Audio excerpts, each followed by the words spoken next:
19 narapidana atau napi Lembaga Permasyarakatan atau Lapas Kelas 2B Nabire, Provinsi Papua Tengah melarikan diri pada Senin 2 Juni 2025. Para narapidana tersebut berhasil kabur setelah seorang petugas diserang oleh salah seorang narapidana menggunakan senjata tajam atau sajam sehingga terluka.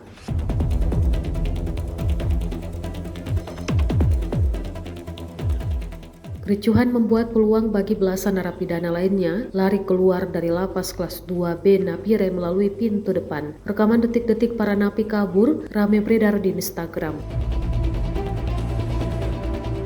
Dan fakta mengejutkan lainnya, 11 dari total 19 narapidana yang kabur dari lapas tersebut merupakan anggota kelompok kriminal bersenjata atau KKB. Hal itu diungkapkan Kepala Operasi Satgas Damai Chartens, Brigjen Pol Faisal Ramadhani dalam keterangan tertulis yang diterima Kompas.com dikutip Selasa 3 Juni 2025.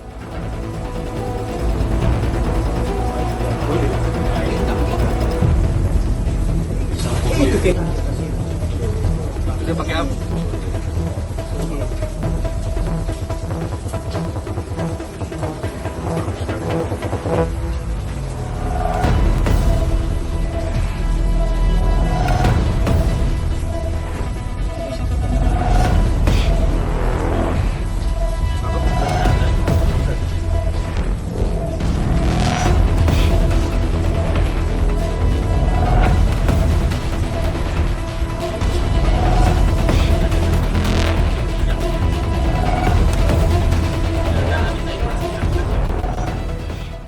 Download Tribun X sekarang, menghadirkan lokal menjadi Indonesia.